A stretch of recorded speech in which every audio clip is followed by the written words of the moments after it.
front, members of the Zionist Victoria Executive, family, friends and fellow Olim. I'm Adi. I'm Ellie. And it's our pleasure to speak to you on behalf of Garin Teva, a group of 11 young Australians choosing to move their lives to Israel in 2016 and maybe more to come in the future.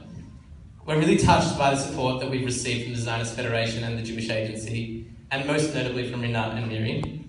And we appreciate you recognising our endeavour as something significant in the Jewish community.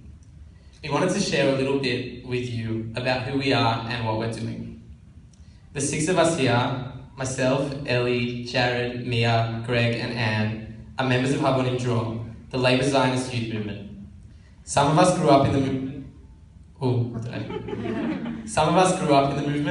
Most of us went on Schnapp in the movement, and all of us have contributed 3.5 years as Bogrim in Melbourne, educating Chanechim and coordinating activities, all the while talking about Israel and what it would mean to go back for a longer period of time.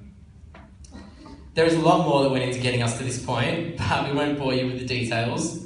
Suffice it to say that we wouldn't be here without each other, and we wouldn't be here without Habonim Draw.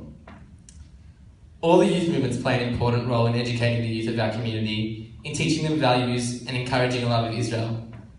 But I certainly feel confident in saying that not one other movement enacts this in the way that Habo does. And I'm allowed to say that now. Because our choice to go to Israel is not a choice to move countries, not only a choice to move countries, but a choice to keep living a movement life. For many of you, I'm sure this is hard to fathom.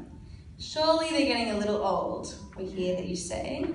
True, we have outgrown the youth movement, and that is why we are going to join an adult movement, a movement of urban kibbutzim that is engaging young Israelis and Olim in a renewed socialist Zionist pursuit while fully integrating into Israeli society.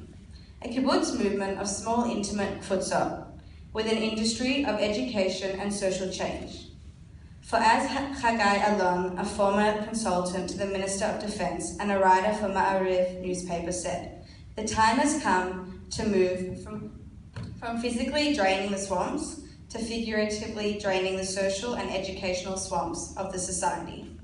We have a request for you, the leaders of the Jewish community. Don't forget about us. When you're in a classroom or a Yom Ha'atzmaut tekes talking about Chalutziyut, pioneering, don't forget that it exists not only in the orchards of the Galil, but in the schools of Haifa.